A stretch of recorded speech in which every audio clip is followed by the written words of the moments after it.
Things just got worse and worse and worse as the night went on. Again, valiant effort down the stretch for the Bucks. Just too little, too late. Let's go down and let's see what Coach Fletch and the rest of the crew has to say. And as always, go Bulls.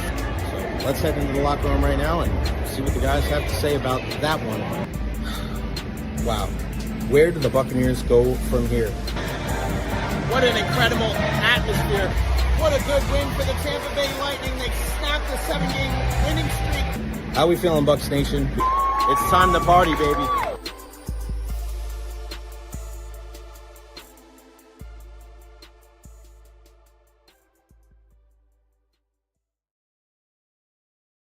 What is going on, everybody? Welcome to the Recher podcast. Happy July 2nd, 2025. Hope you and yours are doing well. Make sure you follow me on all social media platforms: Facebook, YouTube, Twitter, Twitch, TikTok, Instagram. I am everywhere. Like and subscribe on YouTube as well. Things have been going pretty damn well for the podcast so far, and we couldn't do it without all of you. We always want to thank our main sponsor, Honest Hammer Custom Builders, LLC, 813-244-0956. You see it right here.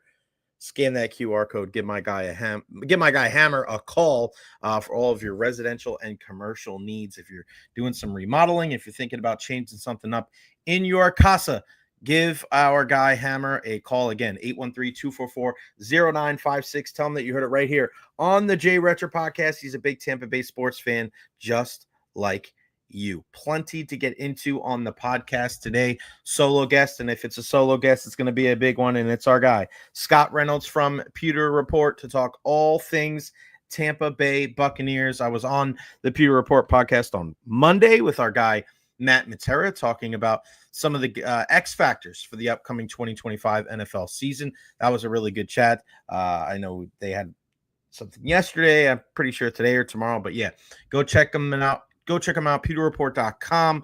Always got some great things going on. This is almost the calm before the storm when it comes to the National Football League. And, training camp is going to be here in a couple of weeks. And listen, when that thing happens, when toe meets leather, things are going to be crazy. And I was thinking about all the different sports that are going on right now, and how there's still the majority of the people, like when they default, it automatically goes into like NFL talk that just like there's nothing pertinent right now when it comes to the NFL, but there's always something pertinent when it comes to the NFL. So especially with our Buccaneers. So we'll get it at 1:00 today. We'll talk about all things Tampa Bay Buccaneers. I know there's a topic of discussion like TJ Watt. Could he be an option for the Bucs? I don't see the Buccaneers making a move like that. Jason Light values his draft picks. We've had this conversation earlier on in the offseason about possibly getting a guy like Max Crosby. What would it take to get a guy like Trey Hendrickson or Myles Garrett? It's just not the way that Jason Light operates. He's not going to spend these draft picks, even if it's not the biggest price, to address a need like that. That's just not the way he goes about his business. So TJ Watt's 31. I feel very hesitant about giving up anything for a pass rusher that's on the wrong side of 30. I would much rather the Buccaneers use their money to retain players rather than go out and get them on any type of long-term deal. If it's a 1-year kind of show me type of thing like we see with Hassan Reddick, I got no problems with that, because if it works out, good. If it doesn't work out, then you kind of move on, right? And you're just like, all right, it didn't work out for us. You only have a 1-year commitment there. And I look at what the Buccaneers have done to address that pass rush situation in the last couple of seasons. You move on from JTS. Obviously, that was overdue. But you bring in Hassan Reddick on the 1-year deal. You're hoping that Chris Braswell can take a step forward in year 2 after getting drafted from Alabama. You're also looking at Yaya Diaby. If he considers himself an elite pass rusher, this is the year. This is the year, young man, to be a 10, 12, 15 sack guy, because all the pressure is not going to be on you. There's going to be pressure on Hassan Reddick to be able to live up to that 1-year deal. And, can he form that tag team champion type of pass rush that we see that a lot of really great teams have? But we know that it's more than just 2 guys. It's about the depth, and that's why you go out and you get a Walker and you address it in a couple of different ways. Maybe down the road with mid-round draft picks and undrafted free agents. Like, you just got to keep throwing numbers at the problem. So I don't think TJ Watt is a realistic trade for the Tampa Bay Buccaneers. I think it's a thing you just quickly address, and then you got to go and you move on. I look at all the other young pieces that they have. When you look at Vita Vea and Kalaji Kancey, to go with, a guy like Logan Hall, who I think is going to take another step forward this year. And then the linebacking core and the secondary. Obviously, everything works in concert. But as far as a TJ Watt, yeah, it'd be great to have him. But again, this isn't Madden. And this is a team that is – here's another thing, too, which doesn't make sense to me. If you're Jason Light and you look at your draft picks the way that you do, and you've done so well the last couple of years, right, there's going to be people that are always going to judge him on the Aguayo pick, just like people are never going to get over Kevin Cash pulling Blake Snell in the World Series. Like, that's just – some people just don't get over that shit. They hang on to it forever, and it's just, God, get over it. Build a bridge and get over the damn thing already. Holy shit. But for Jason Light, where he's been in a position where he's made so many good draft picks the last couple of years, especially in the first couple of rounds, why give something up like that when you know you can get a guy and build with him for the long term rather than go out and try to get a guy like TJ Watt where it's going to cost you? You don't know all right, you go get TJ Watt. What does that mean for Yaya Diaby? What does that mean for Chris Braswell and some of these other guys? I think they're in a good spot when it comes to their pass rush. I think they use the right numbers to be able to go out and draft certain guys and bring guys in to be able to fortify that position. That should be enough. If this team is going to be good, those guys have to step up. And yeah, I understand some people say, well, it's a known commodity. I understand that, but resources elsewhere, maybe at the safety spot, at the linebacker spot. You never know at the running backs position. How about the tight end position? Backup quarterback. Sorry, Kyle Trask. But it is what it is. I think you need to be smart when you say things like that. And think about trying to get rid of a guy or trying to bring in a guy like TJ Watt. I just think that's not where the focus should be for the crew. All right. So, of course, I always want to hear from you. Questions, comments, concerns, put them there in the chat. I want to hear from you. I always want to get very interactive here on the program. There is the link right there in the comment section. You can join via the phone or the laptop. Just hop on there. Give us a call. You can talk about whatever you want. Dolan, what up, Jay? Hopefully Rays bounce back today. People dreaming if they think Watt's going to sign with the Bucks. It's a trade more than anything. Nathan Elliott, check out Jay with the Bucko Bruce from back in the day. You got that right, buddy. Bucks got to go good young front seven. And like our pal, I just mentioned him right before he hopped on with us, our guy, Honest Hammer. Fire the Cannons is right. 813-244-0956.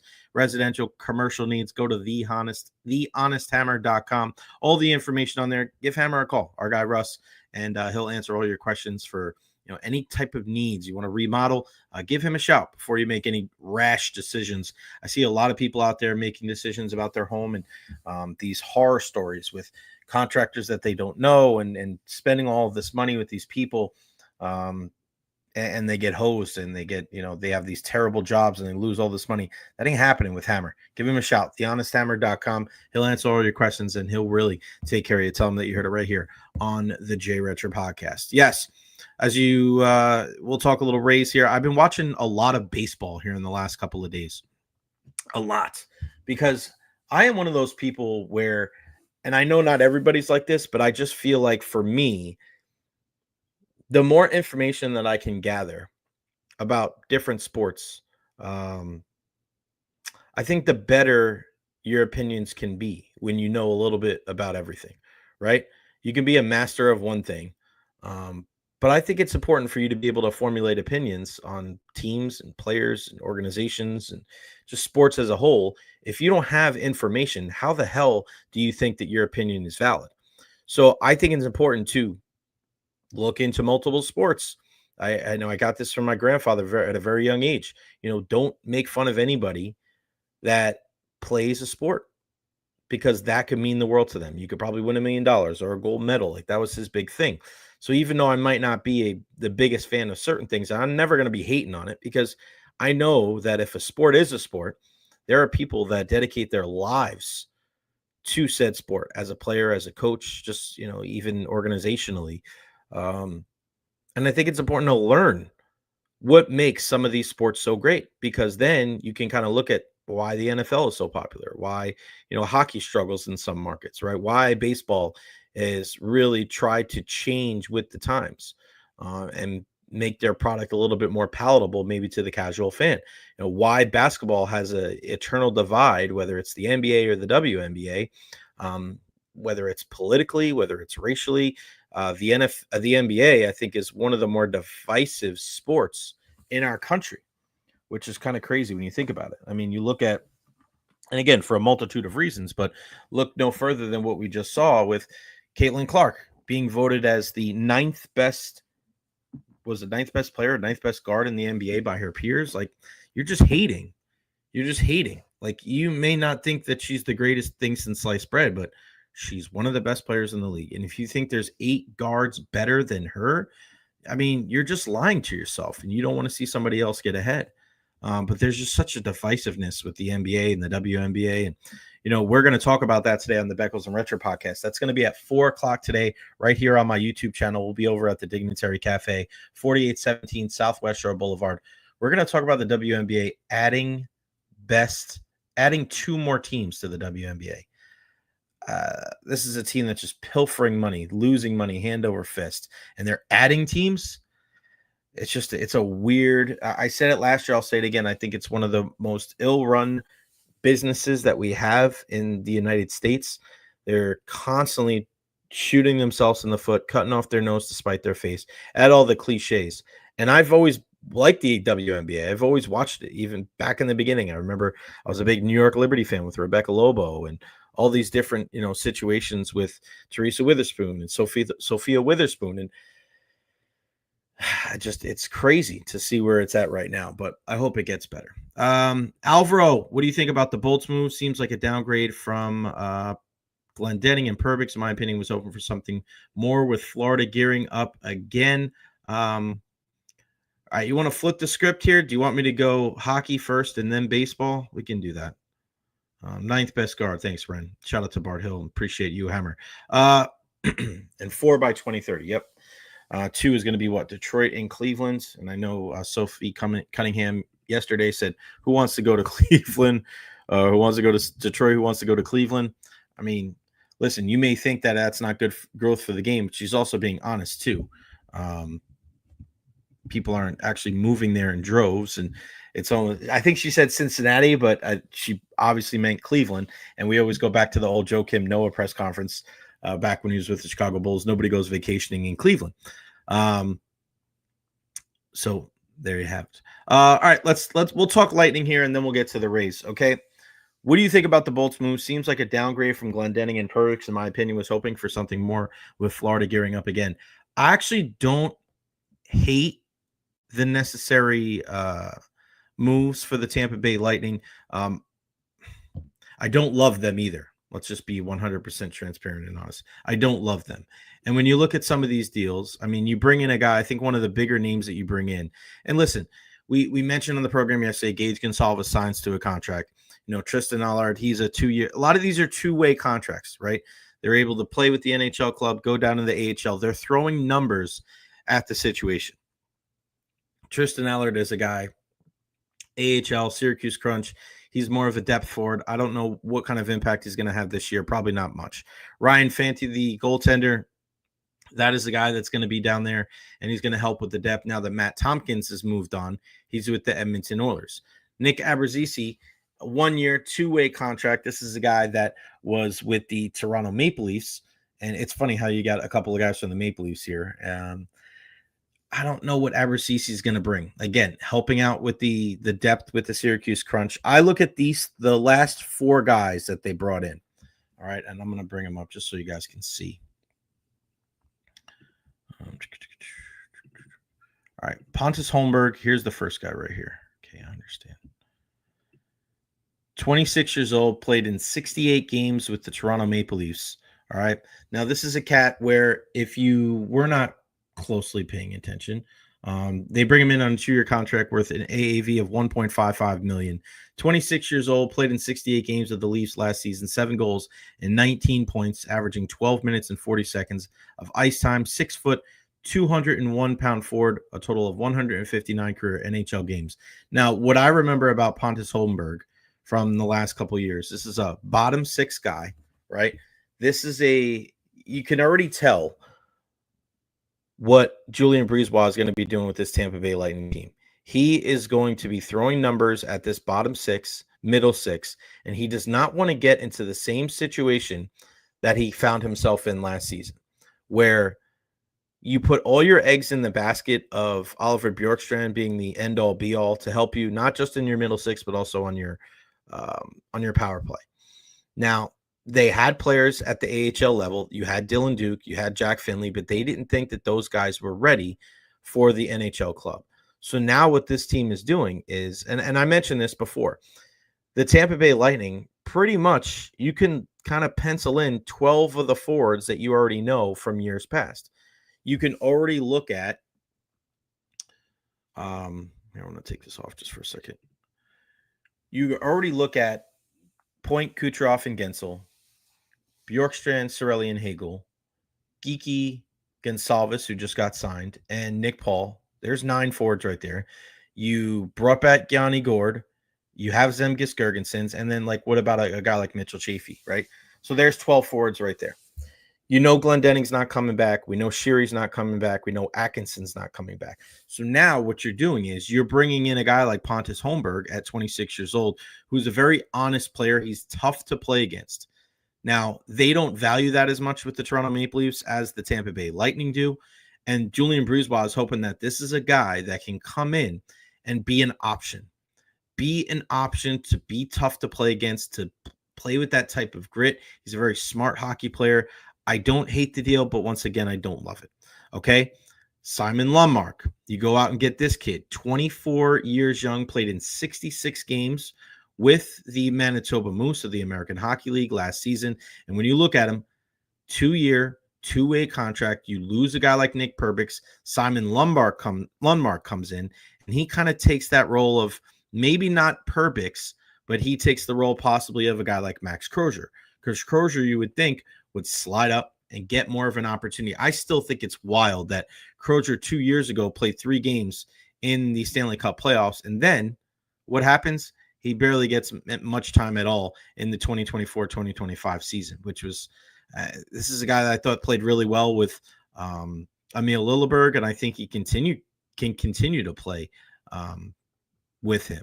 So Simon Lundmark comes in, and he's a guy that he's got some experience. He's a bigger guy, 6'2", 193-pound defenseman. And here's the thing. He was a 2nd-round pick of the Jets back in 2019. He's still young, 24-year-old defenseman. So you bring in this kid, Stockholm.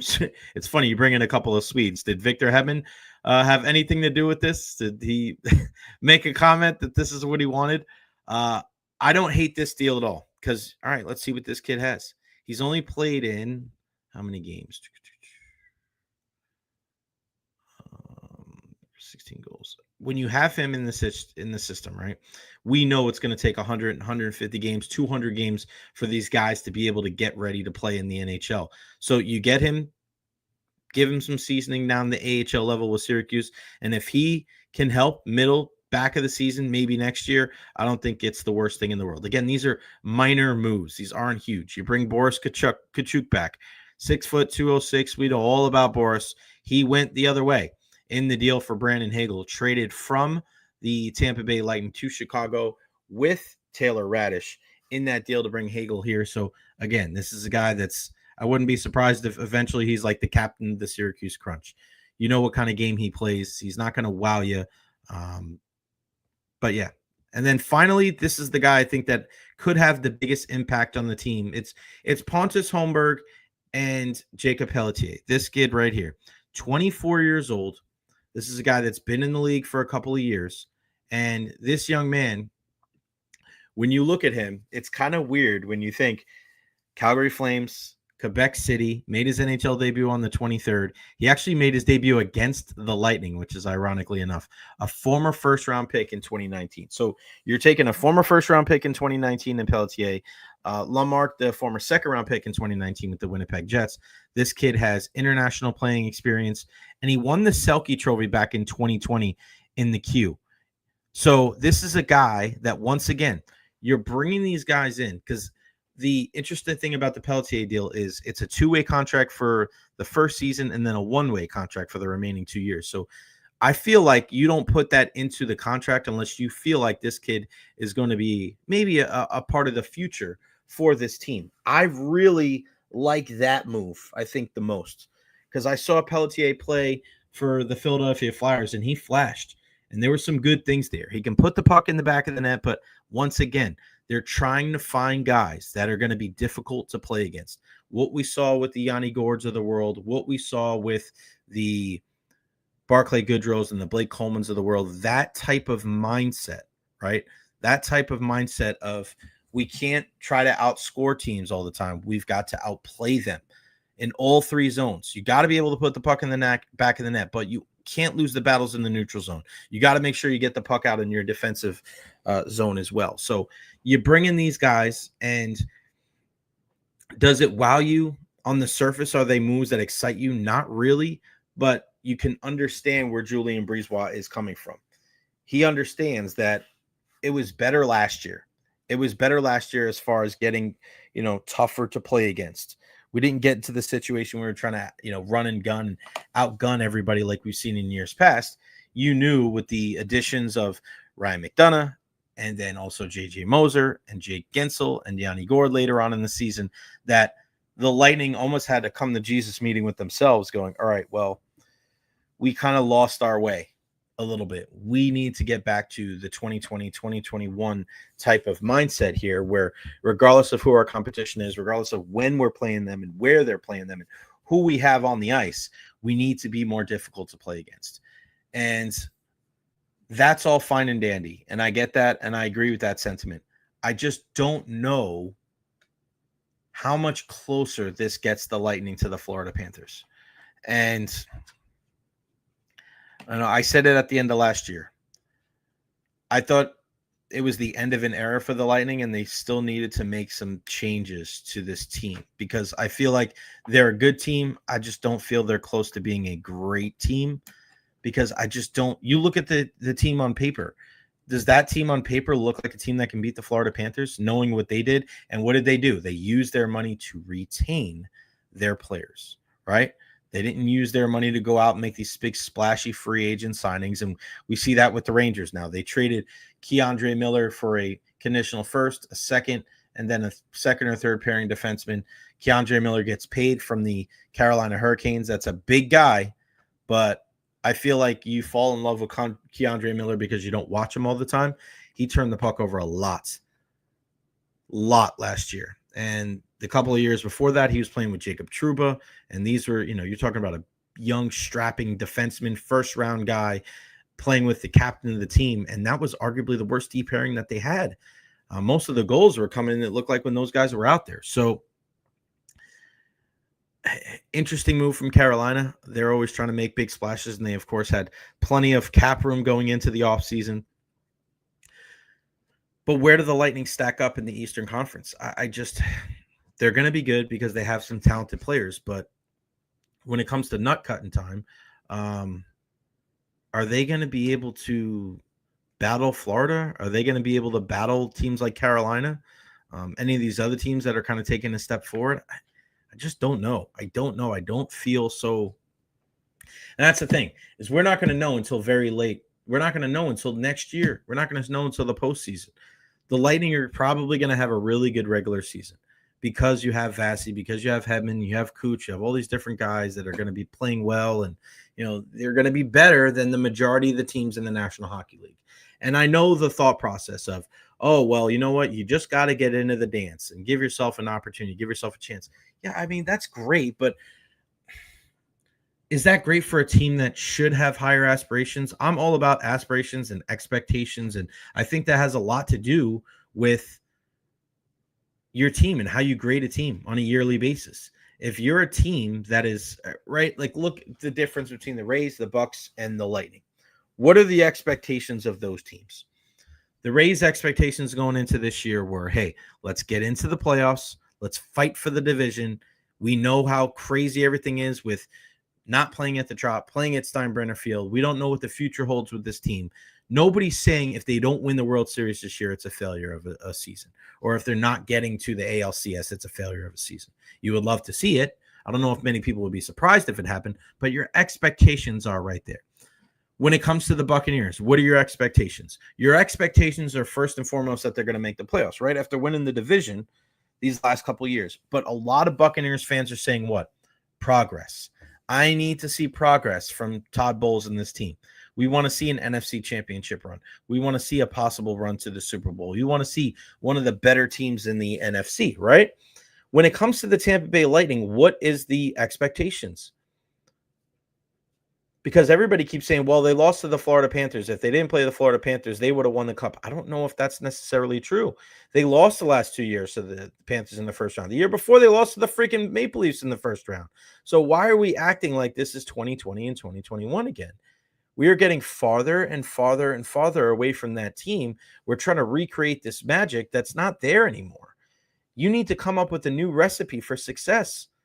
And just throwing these little jabs and these little guys, this is not the same thing as bringing in Pat Maroon and Kevin Shattenkirk. Shatty is a guy that played internationally, a guy that was on your third pairing, a guy that wore the letter for a bunch of teams. This is a well-respected guy around the league before he got to the Tampa Bay Lightning. And a guy like Pat Maroon who just came off of winning the Stanley Cup. That's a lot different when you talk about, oh, they're making minor moves and bringing in Jacob Pelletier and Pontus Holmberg.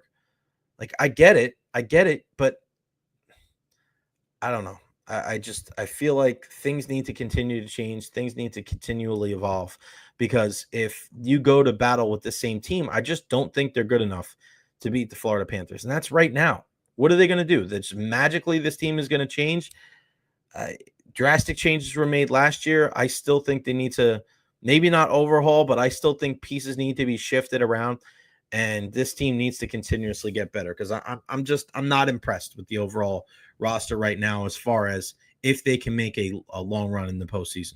Because what happens because of the way that the schedule is? I mean, the way that the structure is of the playoffs, right? Toronto, if they finish first in the division and then it's Lightning and the Panthers again, and we know that first round matchup is coming 20, 30 games before the end of the season, because that's what we've seen the last couple of years. What are we going to do then? We're going to come back and be like, oh, no, we got a chance. Oh, hopefully we'll be better. Florida's not going to get worse because you don't like them. Florida's not going to suck just because you want them to suck. That's not the way it goes. People have been preying on the downfall of the Tampa Bay Lightning for years.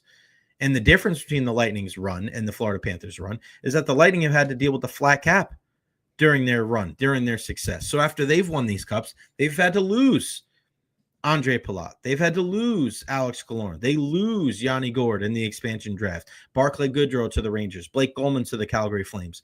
Florida's bringing these guys back. Yeah, they've lost Montour, but they brought in Seth Jones. Yeah, they've lost guys. They're Stenlins of the world and Ryan Lombergs of the world, but they're bringing in freaking Brad Marchand. They're bringing in Thomas Nosek. They're keeping Sam Bennett. That's not the same recipe as what the Lightning were doing. They need to figure it out. And I think they need to make more of a change than what they have so far.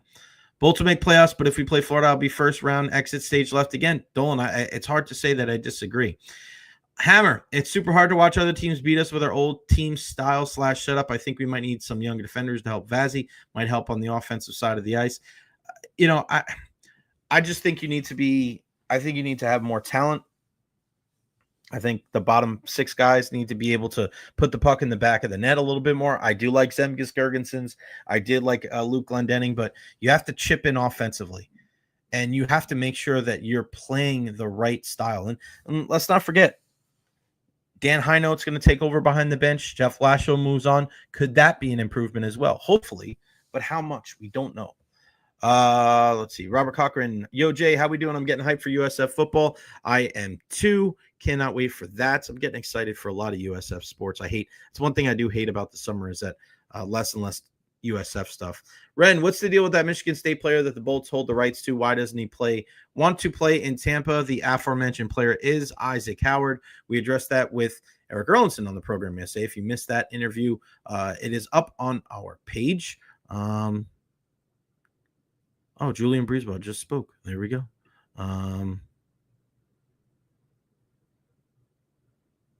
We'll get to that in a second. Hold on. So as far as Isaac Howard goes, did he even put anything out about that?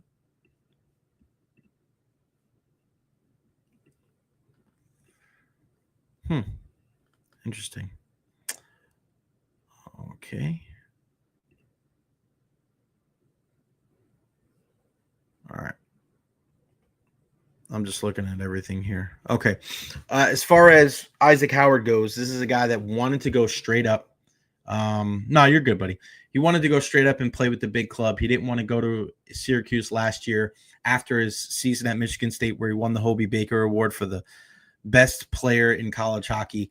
And there was an impasse between his representation and Julian Brisebois, and they just could not come to an agreement. And it got so bad where now that he doesn't want to come play for the Tampa Bay Lightning Goal, I don't understand, if you're Isaac Howard, why you wouldn't just go to AHL last year and then like make the club out of camp this year. Like I don't know why things got so bad.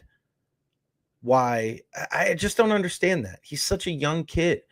Why didn't we get to a point where we could just be like, all right, well, it didn't work now. Like, right? Why can't we just say, hey, it didn't work out 4 months ago, but we're going into the 2025 season and we'd really like Isaac Howard to be a part of this.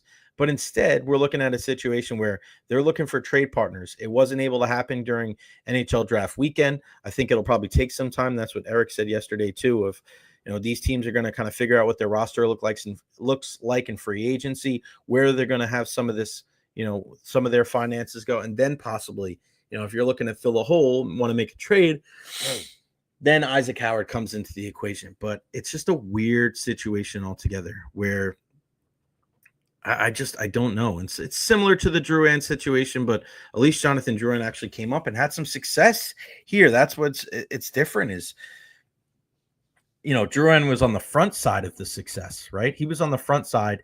They thought, bring Drouin in. He can play with a guy like Steven Stamkos. All is going to be good. He had I think he had like an OT game winner. The kid had some skill, but he just seemed miserable all the time. My goodness. It was just like just even being around the kid, he didn't even want to be there. It was just weird. And we come to find out a little bit later on that he was going through some mental health issues. And we just, I always wish the best for Jonathan Drouin. But yeah, that's just kind of the situation. He's going to be linked together. People don't want to link players together, but Tim Beckham locally is always going to be linked to Buster Posey, right? We're always going to link those two guys together. John Gruden and Tony Dungy, right? You think of people here in the Tampa Bay area when it comes to sports that are going to be linked.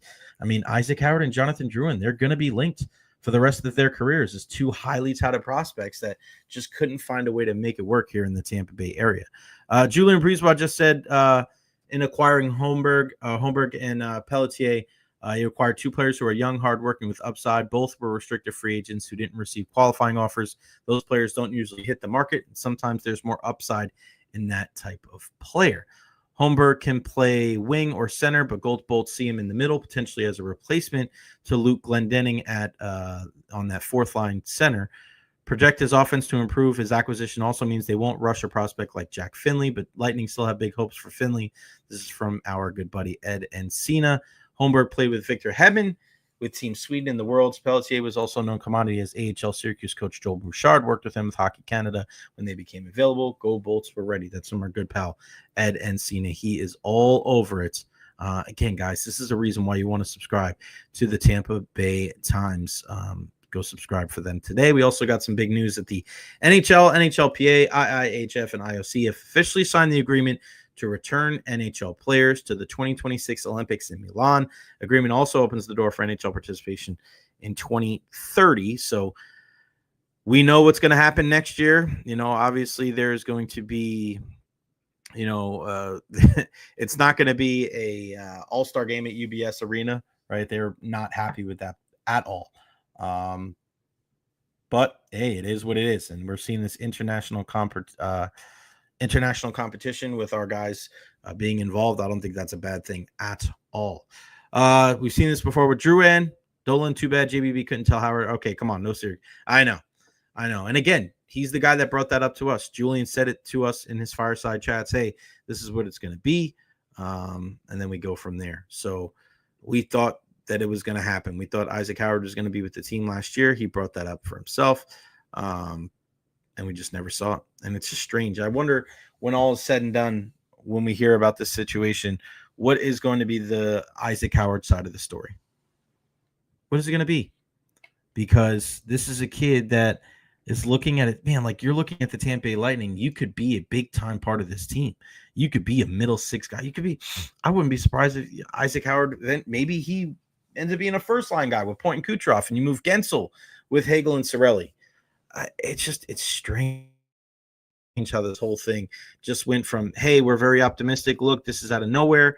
And then boom, no chance he comes up. Like literally no chance. Julian, I'd love to ask him about that one day, like, down the road. Not right now. Kind of they're in the middle of negotiations trying to move the kid, but very interesting. All right, when it comes to our Tampa Bay Rays, they are in action right now, but don't check them out right now. You can watch this, put that on in the background. They are losing right now as we speak. 2-0 to the Oakland Athletics. Our guy Ryan Pepio on the mound, still trying to navigate his way out of trouble. Ending in 2/3, 2 Ks, 2 earned runs so far. And again, I watched a lot of baseball last night, and as I'm watching the games on MLB Network and watching the Rays game, I just noticed Jake Peavy was on with Greg Amasinger on the MLB Network, and they're talking about a team like the Texas Rangers. And with the Texas Rangers, this is a club that has really surprised people with how bad they've been this season, including the way that they've swung the bat. When you look at, you have Jonah Heim, and you have Wyatt Langford, and you have Adolis Garcia, and Corey Seager, and Marcus Semien, right? You have a lot of guys that can really swing it, and this is a team that's filled with guys that just won the World Series a couple of years ago. And something that Jake Peavy brought up, which I thought was very intriguing, is that they have these big boppers, but when they're not able to bludgeon you to death, they really struggle. And you have to be able to beat teams in a multitude of ways. And that got me thinking, because I'm always trying to circle things back and connect them to the Rays and connect them to the teams that play well. We saw this last week when the Rays won that game 3-0, when they laid down a couple of bunts and they were able to find different ways to be able to put some runs across the board. Now, you're seeing some home runs, right? We saw Danny Jansen with the home run. We've seen Junior in the past couple of days. We saw Christopher Morel yesterday with the home run. It's all fine and dandy. But it is always going to come down to who puts the ball in play, who picks up those RBIs with 2 outs, and who does the little things. And one of the last games that went on last night was the White Sox and the Dodgers there in LA. And watching that game, I'm thinking to myself, this is the best team in baseball against probably the worst team in baseball. How is this going to go? So the kid, the right-hander, and this kid's got unbelievable stuff. I think it was Shane Smith, 3.5 ERA, 3-5 record with a 3.38 ERA coming into the game. This young man, electric fastball. Good splitter, change, slider. Like, this kid had all the stuff in the world. And he starts the game in the bottom of the first going up against who? Shohei Ohtani. And he gets him out. Next guy up gets on. Freddie Freeman comes up. Or it could have been Freddie Freeman next. Whatever. He gets Freeman out. Then he just ends up giving up hit after hit after hit after hit. And you're just thinking about how deep this lineup is for the Los Angeles Dodgers. Mind you, Mookie Betts is not in the lineup. But you have Andy Pages in the lineup. You have Michael Conforto in the lineup. You have Max Muncy in the lineup. You have Hae-Sung Kim in the lineup. You have Tommy Edman in the lineup and Will Smith in the lineup. And of course, Shohei and Freddie Freeman. And they're up 4-0 before the first inning's over with 0 home runs. Single, double, walk, steal, blah, blah, blah. Do a little bit of everything. This kid, Shane, gave up 4 runs in the first inning and got Ohtani, Freeman, and Tommy Edman, the NLCS MVP last year, out in the first. How does that make any sense? You know why? Is because even though the Dodgers spend a shit ton of money on these high-priced free agents, and they do a great job of drafting and developing these players, you saw this last year in the World Series. They understand that you have to do everything to win the World Series. You can't just be the big boppers. You have to play good defense. You have to run the bases well. You have to score runs with 2 outs. You have to fight with 2 strikes. You got to battle. You cannot give outs away. You cannot give at-bats away. And that is why they're as good as they are. And that's why it's like it's really hard to be able to beat them. Because I don't know if there's any other team in baseball that is really doing that on a night in, night out basis, except maybe a team like the Rays when they're going well. Why do you think a team like the Angels, who won last night against the Braves, another team that's really disappointed this year in Atlanta, the Angels, and we really send our best wishes to Ron Washington dealing with some health issues, but the Angels have long been a team that has underperformed, right? We've looked at this team with the Angels and we go, why are they so bad? What is wrong with this team? They've had, at one time, they had Anthony Rendon, Mike Trout, and Shohei Ohtani, and they couldn't win jack shit. Why? Why are things turning around now? Well, it's because they're focusing on the little things. The roster's not great. They're 42-42. They have some good players. They don't have a ton of great players outside of Trout, but they're doing the little things. They're playing good defense, right? They're moving the baseball, and they're just tireless in their efforts to make sure that they're not giving outs away and not giving at-bats away. That's why you're 42-42. They shouldn't have that record with the roster that they have. And then I look at the teams in the AL East. And I look at the Rays, I look at the Yankees, and I look at the Blue Jays. And I just don't know how the Yankees are going to be much different this year if they were to play the Dodgers again. I just don't see it. I don't see how it's going to be different because they still make base running mistakes. They still really struggle to score runs when they're not hitting the home run ball. They still get very centric on the whole Aaron Judge thing when he's not going. Who else picks it up? They have a lot of young guys that have underperformed and really not made the most of the opportunities that they've gotten. They have a couple of older players in DJ LeMahieu and a guy like Paul Goldschmidt, who Goldschmidt has been good this year. And LeMahieu, he's never going to be the former batting champion where he won the batting title with the Rockies and the Yankees. So what do they do well? We don't know. What's the identity of that team? Obviously, Garrett Cole's out for the year. Luis Hill has not pitched. Getting a lot of, of course, you go out and get Max Fried. He's been fantastic. Get Stroman off the IL. Guys in the bullpen. I've told you before, I'm not a huge Devin Williams guy. I think he's really going to struggle in the postseason. But if they can't beat you a certain way, they're not going to beat you. Now, the majority of the teams in the NL or majority of the teams in the MLB, you're not going to be able to go toe-to-toe with the Yankees, and you don't play the cleanest games. But when you look at the Rays and you look at the last couple of nights, I'm not freaking out about them losing 2 games to the Oakland Athletics. They may get swept. I'm not losing my mind about it. I'm not. Because you're going to go through peaks and valleys of the MLB season. That happens every single year. Teams lose to teams they shouldn't lose to all the time.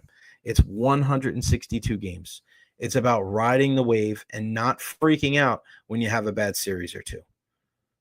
Not getting too high, not getting too low. But when you look at how the Rays have lost these games, it's by the fine margins. They're losing by 1 run. They're not getting blown out. They're showing heart. They're showing mettle. They're showing resiliency in bouncing back, right? How many times have they tied the game up in games that they've lost? We got to go back and check this out. Out of all the games that the Rays have lost this year, how many games have they actually been trailing like earlier on in that game and ended up tying the game before losing it? It just shows that they are a very good counter-punching team as well. I love that they came out and scored early yesterday after falling behind in game 1 of the series against the Athletics. Morel hits the home run. Brandon Lau hits the home run. Of course, Shane Baz, gives up the, I thought he threw the ball well, but this is why you got to look deeper than just the score and deeper than just the box score. You're going to live with giving up a 2-run shot and a solo shot. But it's how he gave them up that bothers me a little bit more. I know he struck out 11, but he gave up 7 hits. He was in the zone a lot, which is good. Only 1 walk. But Shane is a guy that when he overthrows a little bit, the other teams take advantage.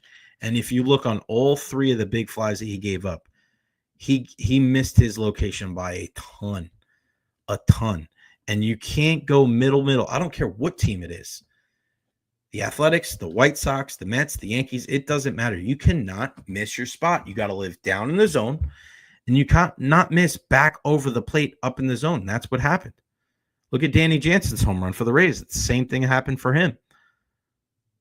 So that's why it's a minor thing. It's a minor thing. And of course, when you get to Mason Miller in the 10th, you got to come up in a situation like that. Hell, you had a chance in the 9th to win the game. With Jose Caballero leading off with a single, he's thrown out at second. He's got to be a little bit smarter on the base pass right now. But when you look at those little things, and I always talk about that a lot, there's no reason to overreact if you're a Tampa Bay Rays fan. Even if they lose this game today, not freaking out about it whatsoever. They get a day off, couple game, then just kind of get back in the groove. But when you look at the Yankees and when you look at the Toronto Blue Jays, you want to talk about two different mindsets altogether. I don't know if the Blue Jays thought they had much of a chance to win this division. We're talking about 6 weeks ago.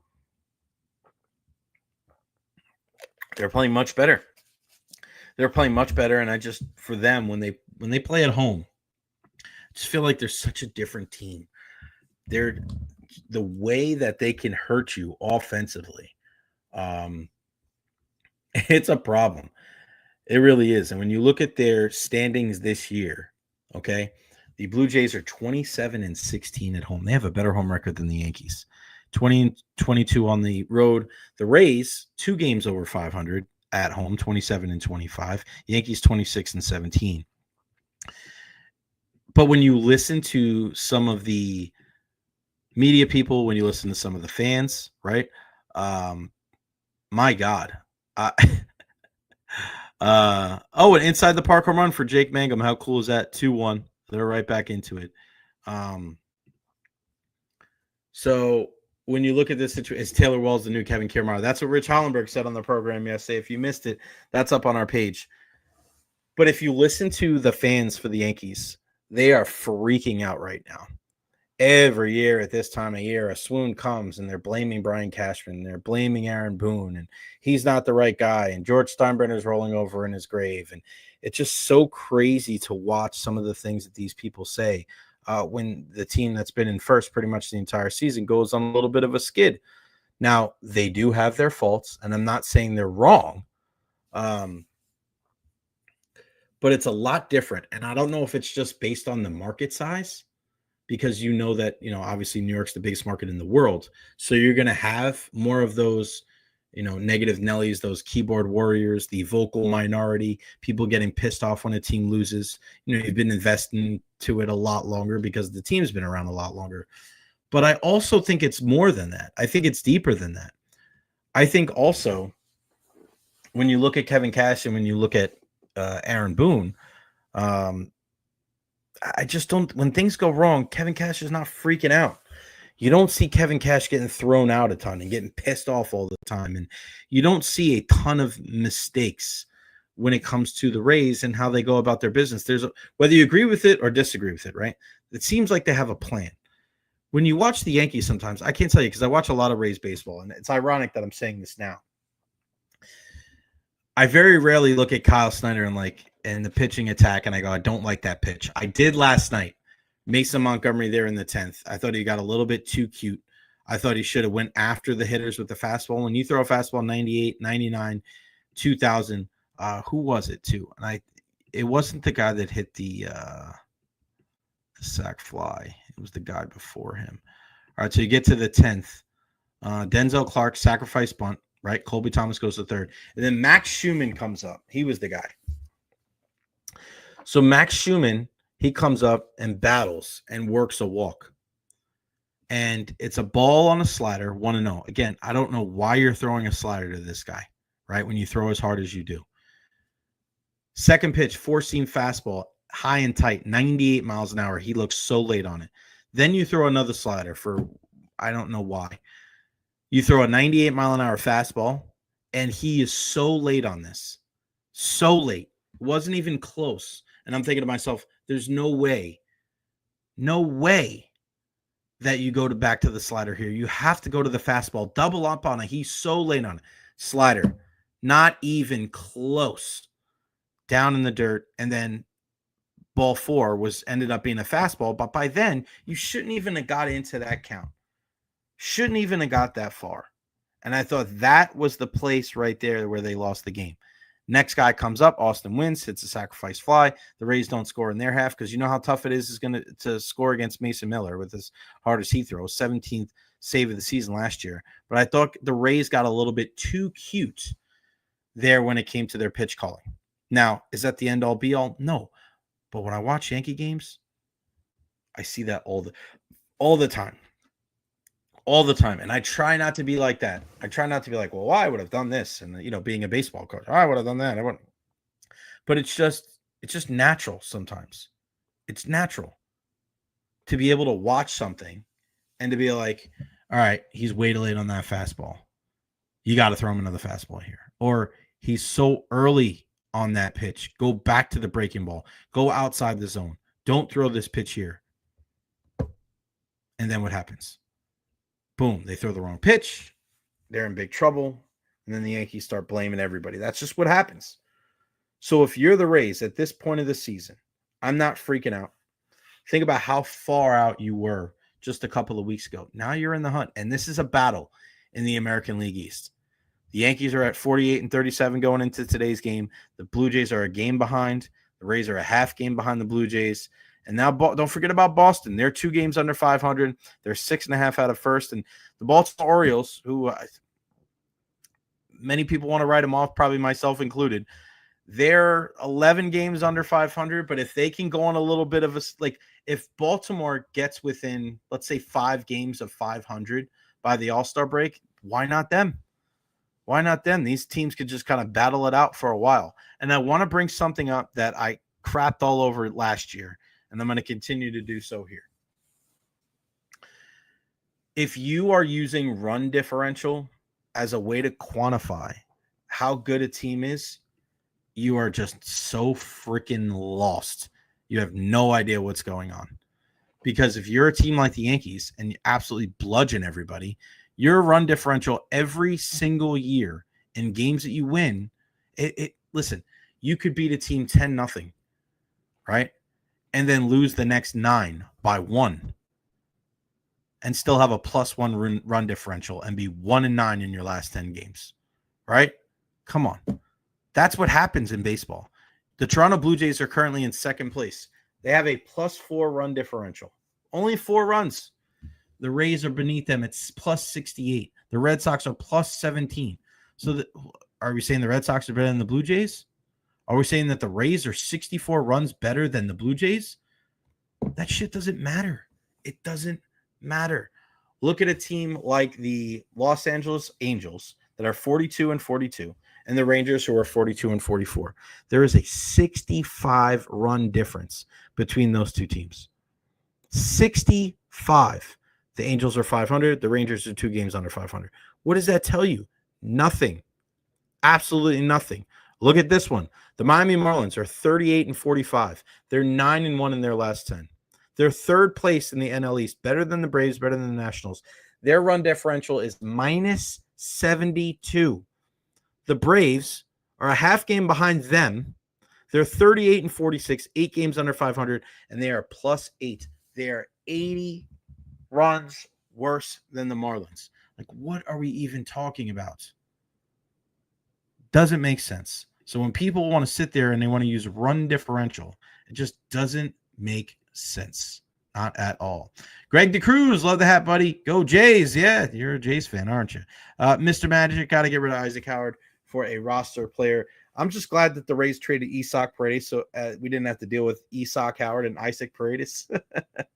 But, yeah, Rays down 2-1 here. Some other stuff from Julian Breezewell on Pontus Holmberg. Good teammate, works hard, is a pest, goes to the hard areas, takes pride in his work ethic. Our model is to be a really good defensive team, a really good 5-on-5 team. He allows us to be an even better version of that model. That is why we brought him in.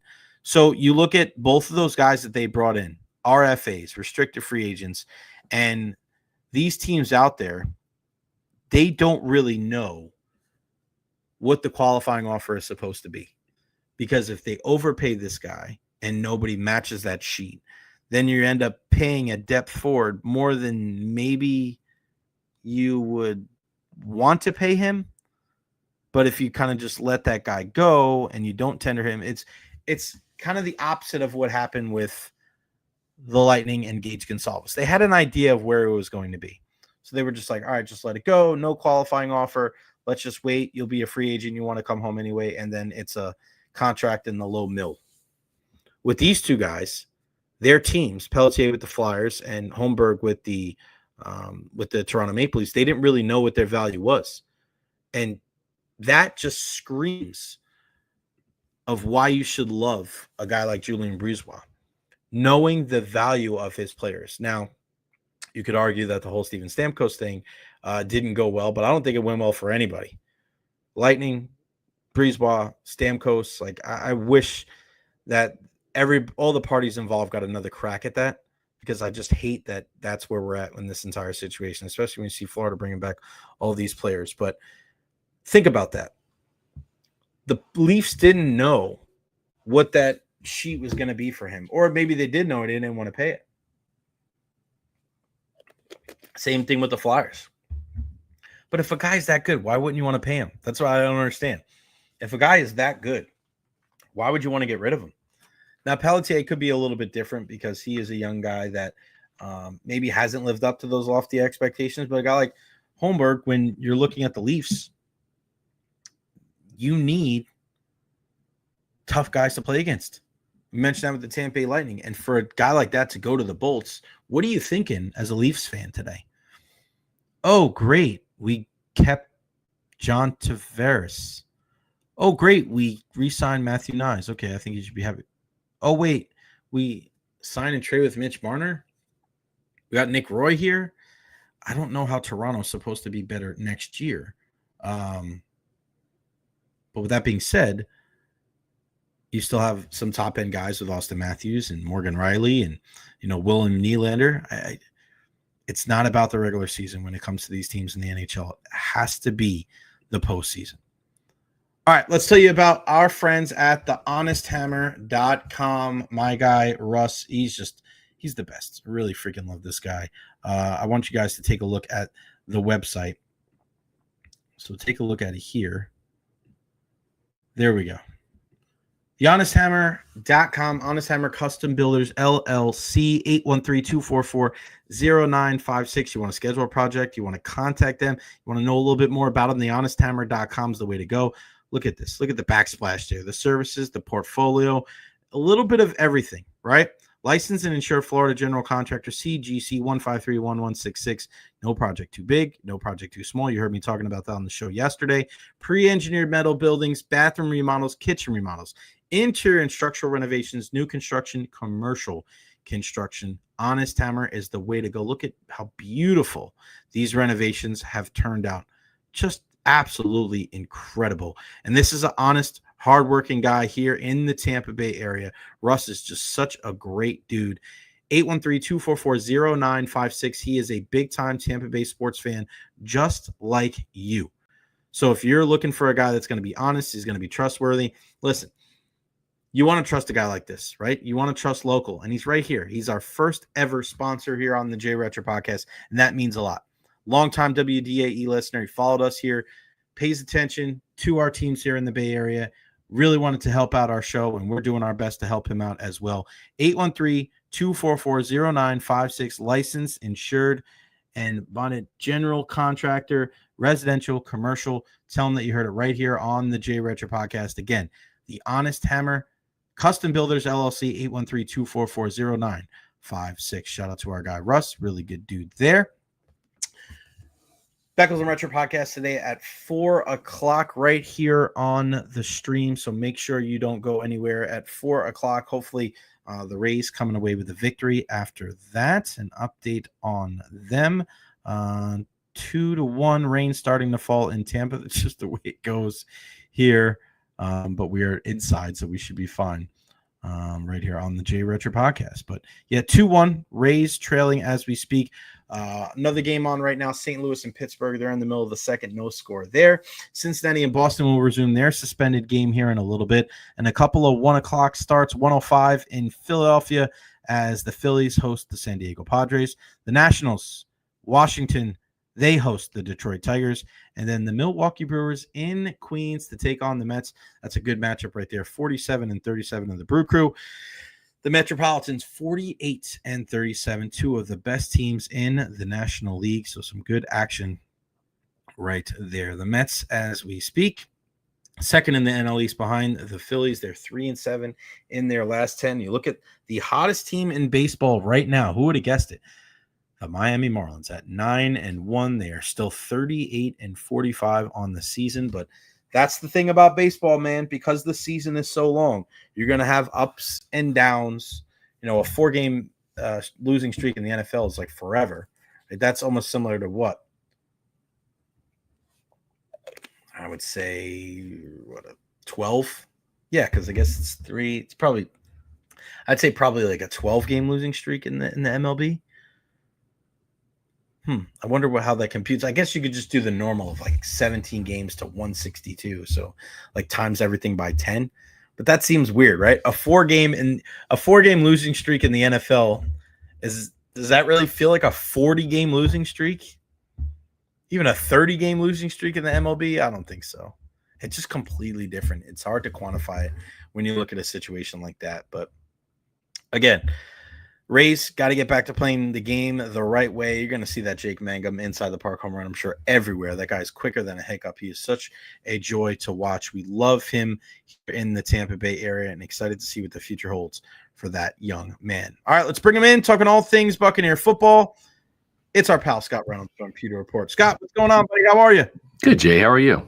I am great, man. We talked a lot of baseball, talked a lot of hockey, and now we're ready to talk some football. And let's get right into it, man. I know the big news here a couple of weeks ago was the contract extensions for Todd Bowles and Jason Licht. And I wanted to get your opinion because I actually put out a Twitter poll that day, and there was over 300 comments, 300 votes. Yeah. And it was right around 80% of Buccaneers fans not happy with the extension for Todd Bowles. They either hated it or didn't like it. And I just, I know that Todd Bowles, to some people, the jury's still out on whether he's the guy to really lead this team to their third Super Bowl in franchise history. But I was a little surprised that people were not thrilled with the extension.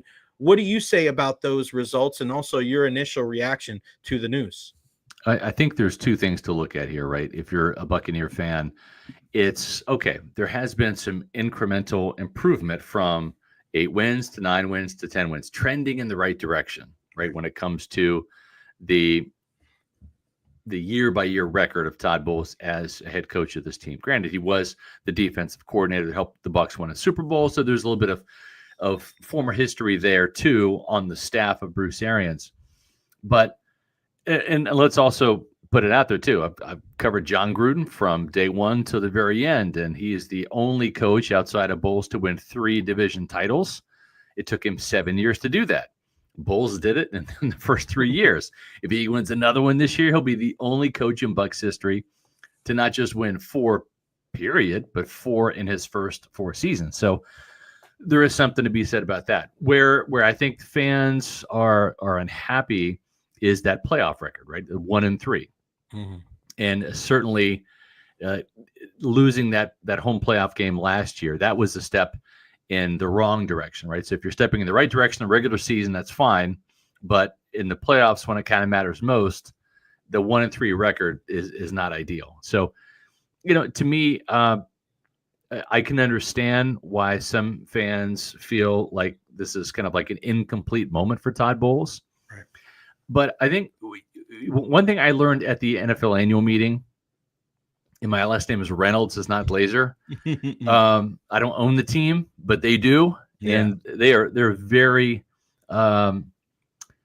very much in support of Todd Bowles, like all in support of Todd Bowles, and it's their team, and I think they've learned a couple lessons, Jay. They kind of grew a little disenfranchised with the offense under Tony Dungy, and they fired the guy who brought this team out of the dark ages and turned the team around, that made the Buccaneers again rather than the Yuccaneers, right? And took them to respectability. And how did they do that? By this miracle trade for John Gruden. Hallelujah, Hail Mary. They won the Super Bowl the next year. Easy, right? Okay. Well, they tried it again when they kind of grew disenchanted with John Gruden. Remember his last year, they were 9-3, wound up 9-7, didn't make the playoffs in 2008. And Gruden, who won a Super Bowl, 3 division titles, more wins than anybody, was fired like Dungy after a 9-7 season. They thought lightning could strike twice. They hired Mike Tomlin's clone and Raheem Morris. It didn't work out. Right. They went 3-13 that year. And then after taking this team out of a decade of darkness, when they took over the franchise in 95, well, they presided over a decade of darkness. And, and this was of their doing, to go from Raheem to Greg Schiano to Lovie Smith to Dirk Cutter, thankfully to Bruce Arians. And so I think that what they've learned, Jay, is they've learned to be patient. Right. And that comes with age. Wisdom comes with age.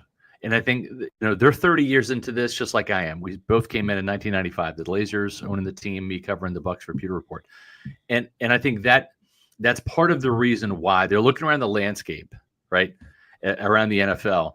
And they're saying, all right, the teams that are always giving themselves the opportunity, Baltimore, Philly, Pittsburgh, they have continuity. They're not making all these changes. And they like what Jason Light and Todd Bowles have built. They work very, very well together. And so I think what they're looking at this, the reason why they announced the contract extension for Bowles as well as Jason Light is, hey, we don't want any talk about this guy being on the hot seat. He is on an ice cold seat entering this season. We like this team where it's at. We all, including Todd Bowles, want to get to the next level.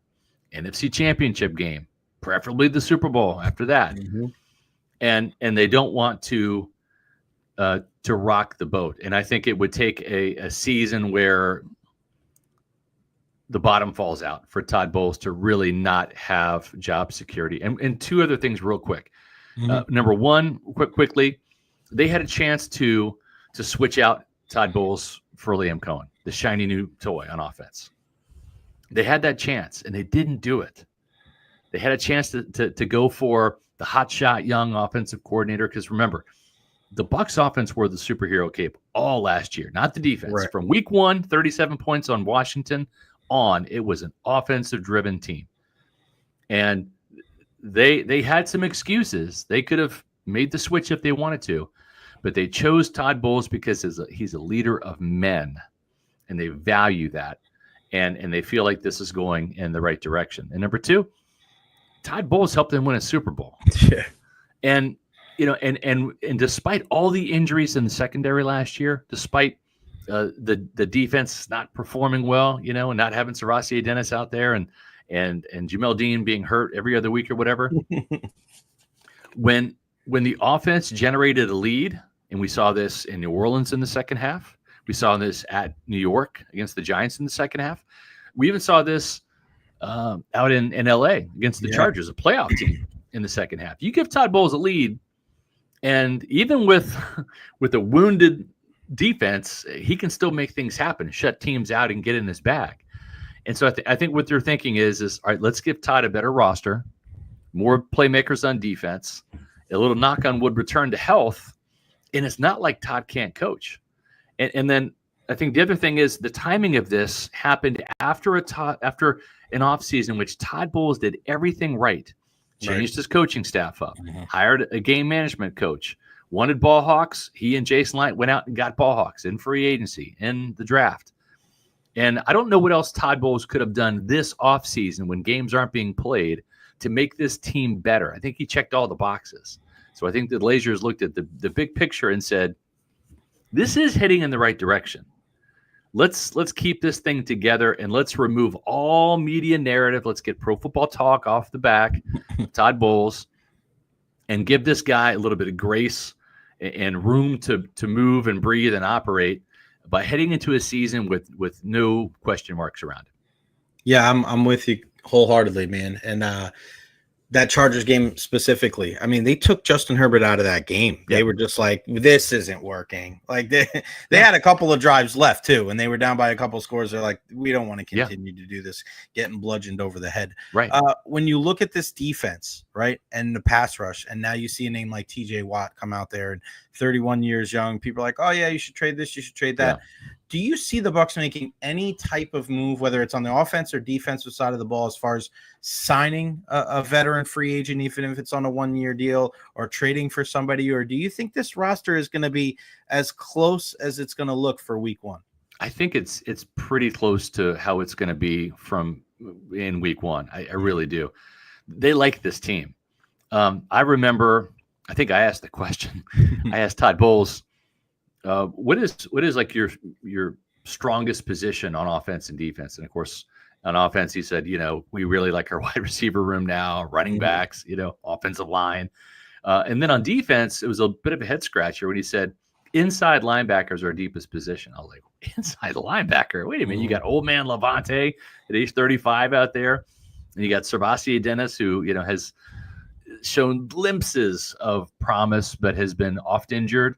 And then you got a couple of aging, guys behind him, and Anthony Walker Jr. and Deion Jones.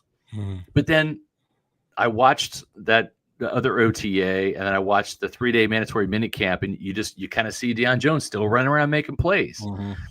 Anthony Walker is an upgrade over KJ Britt and JJ Russell. He just is, athletically, communication-wise, experience-wise.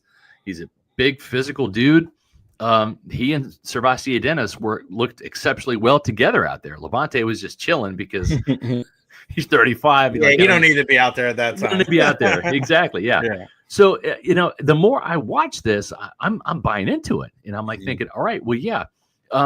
Anthony Walker reminds me a lot of Kevin Minter, who at the end of his career played for a couple games in 2019 and 2020 for Devin White when he was injured. Remember, he started the game when against Washington in the playoffs, the wild card game in 2020 when Devin was out with COVID, and held down the fort, and wasn't a weak link. And so to me, I think they're deeper at inside linebacker, which was a problem area last year. They're deeper at cornerback with the draft and re-signing Bryce Hall and adding Kendall Vildor. I don't see how Tyreek Funderburk makes the team. Josh Hayes makes it, but he's cornerback 6 as a gunner. Think Ryan Smith, like special teams ace only. Not cornerback 3, cornerback 6, which is where he kind of belongs. Not throwing shade, just telling the truth. No, yeah. I like the outside linebacker room with Hassan Reddick. It's just the defensive tackle room. I mean, you have Logan Hall in a contract year. Yes, please. Playing his best game of his career, probably against Washington. Elijah Cansey and Vita Vea. I mean, I like this roster, and I think a lot to like. There really is. And sometimes, sometimes you need the splash, guy to come on board, and they think that's Hassan Reddick, and it very well could be. But I go back to like what John Gruden did back in 2002. He turned a lot of the C players from that last year at Tony Dungy in 2001 into B players. And because remember, the team that won the Super Bowl had all the stars that went into Philly in 2000 and 2001 and got hammered by the Eagles. Mike Allstott was on that team. Keyshawn Johnson, Warren Sapp, Derek Brooks, John Lynch, Rondé Barber. All those A-list Hall of Fame, Ring of Honor players were on that team that got drubbed in Philly. Right. So it's not just your A players. It's football's a game of mismatches. Bill Belichick attacked weaknesses better than anybody, right? And the more B players you have and the fewer C players or D players you have, the better, because then you're a stronger team. You can have all the Pro Bowlers and the A-list players. You're not going to have 11 of them on offense or 11 of them on defense. There's going to be some weak links. But if you can upgrade your roster and maybe if Jamel Dean gets replaced by Benjamin Morrison, that's probably a better upgrade than Josh Hayes in a key game. Yeah, I'm interested because I think it's important for everybody to realize, like, going into week 1, this team, the depth and not trying to put too much on these rookies so early. So if Benjamin Yeah. Morrison and Parrish and all these guys aren't starting week Right. one, or it's fine. It's fine. Yeah. Like, let them kind of grow into the season. I want to ask you, this is a great question to ask you because I know a lot of people can't answer it. What is, and I don't know if it was Matt or Adam that joined us here on the program. Again, check out all of our friends, pewterreport.com. When you're looking at special teams, Yeah. because you know with these wide receivers now, we know who the first four guys are with Evans, Godwin, Emeka Egbuka, and Jalen McMillan. But that back half, or the back, 2, 3, maybe, like, what is that looking like? Is Sterling Shepard going to be in the mix? And then how does that affect your special teams? Because now you start looking at your secondary, you're looking at your linebackers, and you're wondering, okay, you're probably not going to get any of the, like, let's say Shepard's 5 and they only keep 5, right? Sterling's not playing on special teams like that, right? So how do you kind of look and see how many wide receivers they're going to pick, and then in hand, how's that's going to affect special teams? I don't know that Sterling Shepard makes the team this year. I think it's just like last year. He makes the practice squad, and he's kind of at that age where I think he's 32. He's older than Mike Evans, where he's just like, okay, like I want to hang around and have fun for another year, right? Here if you need me. Yeah, exactly, right. I want to play with Baker and chop it up with Mike and Chris, and I just want to be part of the team. I'm not ready to be full-time dad yet. There's still plenty of years. My kids are young, but this is a young man's game, and I'm not getting any younger, right? So I think you can kind of talk Sterling Shepard into, hey, we like you. We saw how much we needed you last year. Gosh, let's, heaven forbid it has to happen again. But if it does, we can count on you. You know that. And, why not hang around and see if you can win a ring with us? Like, this isn't a bad gig. Tampa's pretty nice. So I think he probably is a practice squad player again. Right. The guys to keep an eye on for wide receivers 5 and 6, I think Tez Johnson makes the team. He's probably the punt return guy, probably beats out Trey Palmer, who had all of last year to really show what he could do, and he didn't.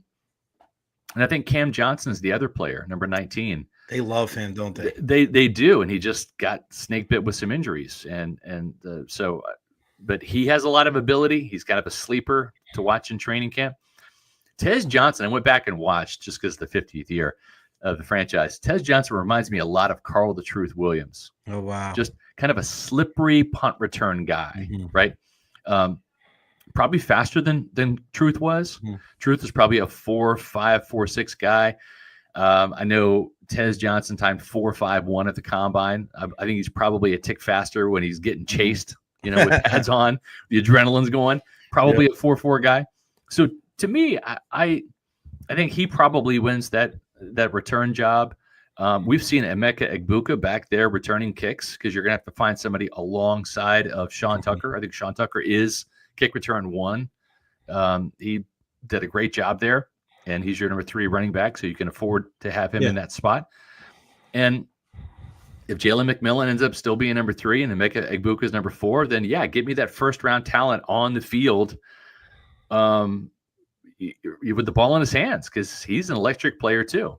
So, I do think special teams will be better from the return aspect. The kick return unit was pretty good last year. You had Bucky out there, and I mean, he actually had a better average than Sean Tucker by about a yard or two. Then all of a sudden, he emerges as that running back 1 down the stretch, and then he hurts his hip against Carolina on a kick return. So they're like, oh, shoot, let's get him off that squad. Right. We need you returning, or I should say, taking handoffs from Baker Mayfield rather than returning kicks.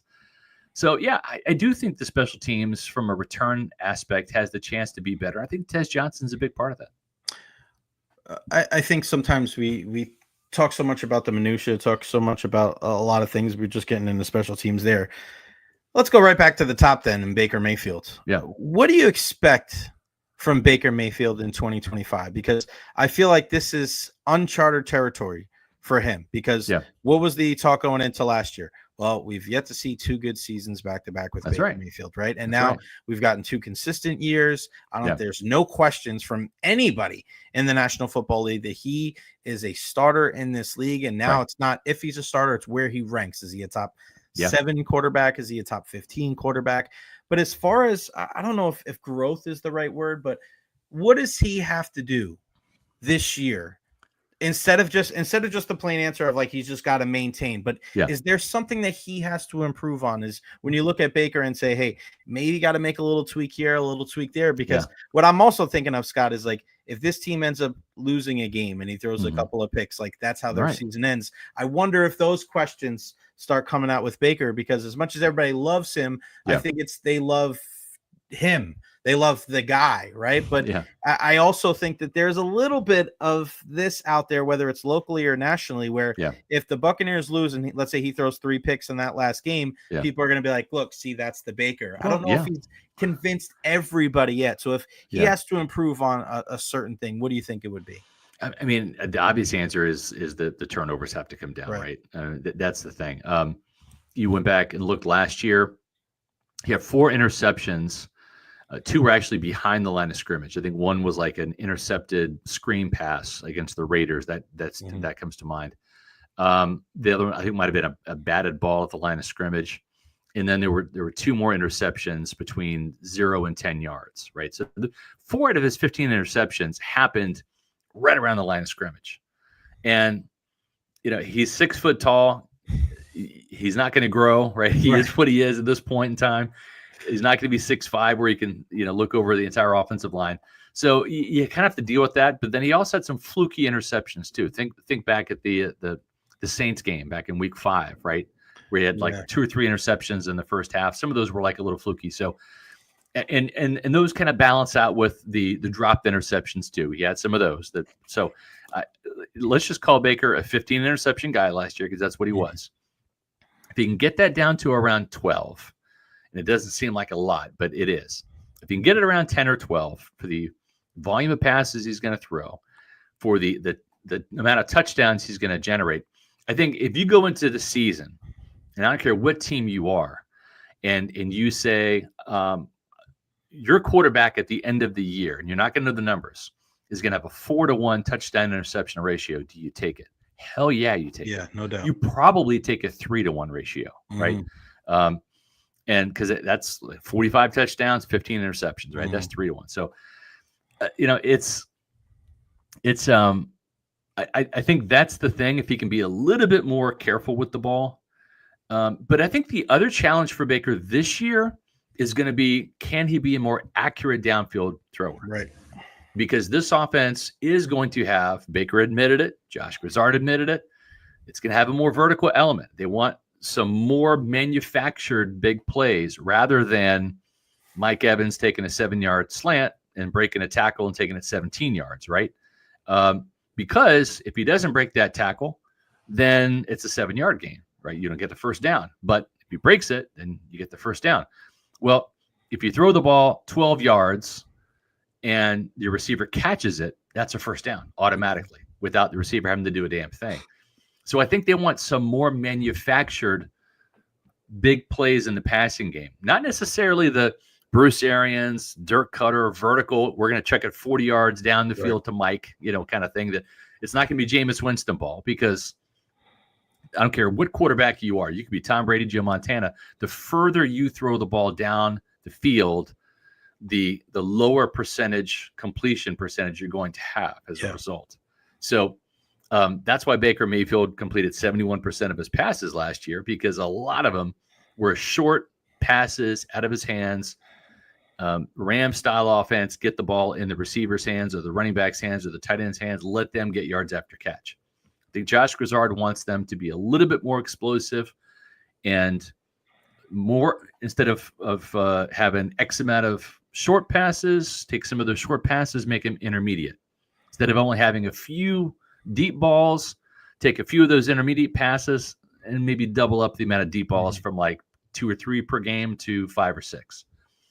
The challenge for Baker is, can you be accurate throwing the ball plus 20 yards down the field? His accuracy fell from 65% under 20 yards, or I should say not just under 20 yards, but from 10 to 19 yards, 65%. It's really good.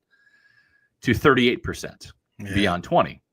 And if he can get that to 45%, that's a more reasonably welcome number. 45, 50% on anything past 20 yards would be great. That's a huge increase. Because again, the further you throw the ball, even at just one-on-one, forget double coverage, even one-on-one, it's not just throwing the ball to where it's supposed to be. It's can the receiver adjust to the ball, right? And then be open enough to try to make the catch without the pass getting deflected. It's much easier to defend a go ball down the field one-on-one than it is a quick slant. Because sometimes the cushion that a cornerback gives you makes the quick slant almost a gimme, right? Because he just can't get there fast enough. So that's going to be the challenge for Baker, is with the more vertical-based offense this year. And it's not going to be, again, Bruce Arians or Dirk Cutter. Just a couple more passes, intermediate rather than short, and a couple more deep rather than an intermediate. And can he get the necessary downfield chemistry? We saw Dave Canales try to do it with Trey Palmer, and those guys just couldn't connect. And so we'll see. Baker's got a strong arm. It's just the touch. And believe it or not, the funny thing is Kyle Trask in the OTAs and the mini camps, he was the guy that was connecting with Tez Johnson 30, 40, 50 yards down the field. I mean, on the money throws. And Baker was the guy that just needed a little bit more, trajectory or a little bit more touch or whatever on those passes. So I think that's going to be what we're going to find out in training camp is who is Baker aligning with from a chemistry standpoint down the field, and then how often are they connected? Yeah, remember Jameis and Ryan Fitzpatrick, right? Jameis had this great arm, but Ryan Fitzpatrick was the guy that could just drop it in the bucket to Deshaun Jackson. All right, before I let you go, I just wanted to ask you, are the Falcons a real threat in the South here? And I know this is divisional matchups. They won both games, but I just, and they've made some moves. Michael Penix, get first year that he's going to be the guy from the beginning. Like, are the Falcons a real threat to the Buccaneers? It's a great question, Jay. And I think a lot of it, you mentioned Michael Penix, it really hinges on him. It's interesting, right? Because he played in 3 or 4 games last year at the end of the season. And it's a double-edged sword. It's enough to where if you're Michael Penix, you have enough of your own film in a game situation, enough experience to kind of draw from a little bit, right? To get excited and to make some changes and already got my feet wet, right? But conversely, if you're Todd Bowles, well, you've given me enough film where I kind of know your tendencies a little bit, right? I saw you get sacked X amount of times. I saw you drop back X amount of times. I saw you check out of this play to this play X amount of times. Kind of got a little bit of a bead on you a little bit. Yeah. Oh, and by the way, if I'm Todd Bowles, I'm going to see you, Michael Penix, in week 1, right, too. Yeah. So there's a little bit of that. I think the Falcons go as far as Penix takes them this year. They do have some weapons. Their offensive line is good, but not great. Their defense has been retooled. I'm not sold on their edge rushers at all. Yeah, I think they're going to be banking on those edge rushers to be real terrors, and that's really, really hard as a rookie to come in and just light the world on fire. And neither one of those guys, I think, are really pro ready. Javon Walker is the better athlete, and he might be the more ready guy in terms of his body and athleticism to play. But then you look at the sack numbers; he was more of an off-ball backer than he was a pass rusher at Georgia. Right. So he doesn't have that experience to draw from. Whereas James Pierce he's got the experience. He's a more polished pass rusher, but he's also very light. And he probably going to get pushed around. He's probably not the guy you want out there on rundowns. You're probably going to want to run at him. His body, I don't think, is NFL ready yet. I think he's a designated pass rusher type. So, and that was a problem for the Falcons last year, was the pass rush. They couldn't get to the quarterback as often as they wanted to, similar to Tampa Bay. And so we'll see. I will say this, though. With the Falcons sweeping the Buccaneers, and I know it was Kirk Cousins because Kirk was Superman against the Buccaneers and Clark Kent against everybody else. Right. But the Falcons as a whole, they're not afraid of Tampa Bay, right? The Bucs aren't the bully. Right. Even though they won the banner, it doesn't matter to them. Like they got swept. And the Falcons had that kind of special sauce at the end. They had the overtime winner. They came back, right, tied the game, then won it in overtime. So they feel like a little magical against the Buccaneers. And And it's not like the Bucks who, swept the Saints, swept the Panthers, and they've done that 2 out of the last 3 years under Bowles. I mean, the Saints and Panthers have not fared well against the Todd Bowles team. The Falcons have. And so I think that kind of matters in week 1 where everyone's kind of feeling pretty good about their chances. Everyone's 0-0. Mm-hmm. So, the Falcons are going to assume that they're going to win in week 1, as they should. And I think for Tampa Bay, it's a great week for revenge to kick the season off. So should they be worried about the Falcons? Yeah, I think so. I don't think the Falcons are going to win the division. Mm-hmm. But if Tampa Bay is not careful, it could be a situation last year where they end up winning the division, yet struggling against Atlanta because of some matchups. You're very nice calling Kirk Cousins Clark Kent, because he was like an intern in the mailroom at the Daily Planet against everybody not named the Buccaneers last year. Speaking of interns, I know you guys are looking for interns for Pewter Report. Let everybody know what that entails. Yeah, email me at sr@pewterreport.com. We've actually hired a couple of our interns. Adam Slavan was our most recent intern we've hired. He's now a full-time, full-fledged Pewter reporter. Matt Matera was also an intern. We got both of those guys from University of Tampa. Go Sparty. So, if you're, it's open to any ages, but I mean, it's really worked out well for college kids, especially getting some college credit for internships. We're looking for writers. We're looking for people with video editing, for graphic design. If you want an opportunity to better your resume and maybe end up being a Pewter reporter one day and getting the chance to cover the Tampa Bay Buccaneers training camp and regular season, we're looking for interns. So it's worked out. We've kind of developed a good roster from our internship program. So it's a good opportunity. What is it again? sr@pewterreport.com, my email address. Yeah. Can't beat it. sr@pewterreport.com. And training camp's going to be here before you know it. And I know. Make sure you guys are always the Fab, everything, the mailbag, the Fab, everything. There's just so many crazy things going on pewterreport.com. I get mad at myself when I don't keep up with it, and I miss like 2 or 3 articles because I need 10-15 minutes to read them all. Pewterreport.com. Go check them out on all social media platforms. Scott, thank you so much for your time. I appreciate it, man. Have a good 4th of July. We'll talk soon. Yep, you got it. Thank you. Thanks, buddy. Good stuff as always. Scott Reynolds, he is all over it, man. You guys, listen, that's a sr@pewterreport.com. Go intern today. That's pretty bad ass, my friend. Whew, this has been a fun show. It's been a lot of fun. I'm tired. You know why I'm tired? Because it's raining outside now. Now it's raining, and they got me like in my sleepy mode now. Go ahead, Nathan. Why don't you apply? Why the hell not? Some breaking news in the NBA. God, I can't believe this. I really can't believe this. The Knicks are expected to name Mike Brown as their next head coach. What are we doing? What are we doing here? Mike Brown? Mike Brown. Oh, my God. Mike Brown. Mike Brown. Mike Brown. Went from Tom Thibodeau to Mike Brown.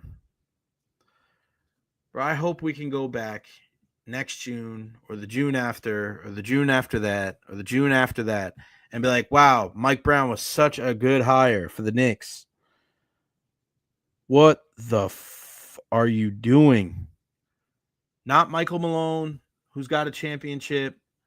Not one of these young guys that can do something new, young mind. This guy's a 4-time NBA champion as an assistant under Greg Popovich and Steve Kerr. An assistant. He's already been a coach. Oh, my God. Yeah, Cleveland, LeBron. Got worse every year after they went to the finals. Lakers, 41-25, lost in the conference semifinals, fired 1-4. Went back to Cleveland. Boom, lost. Sacramento. Yeah, great. Couple years, then they fired him. Lost in the first round, missing the playoffs. What are we doing, man? What are you doing? Oh, my God. Why? I thought we were on our way to having a good thing going here. Oh, my God. Mike Brown. Again, respected guy. I like him as a person. I think he's hilarious. But as a coach for this team, is he really going to be a better option than Tom Thibodeau? What is he going to bring to the table? Sad. If you are a fan of the Magic today, if you're a fan of the Bucks, if you're a fan of any of these other teams that are looking for some headway in the Eastern Conference, because the Celtics are going to be without Jason Tatum and the Pacers are going to be without Tyrese Halliburton, and the Bucks, they were going to be without Damian Lillard, but now they got Miles Turner, and the Magic are building their team. If I'm Magic, I'm happy as hell right now, but I don't get it, man. Thoroughly disappointed in that hire. I hope I'm wrong. I really do. All right, that's going to wrap it up for me today. I'm going to go cry in a pillow.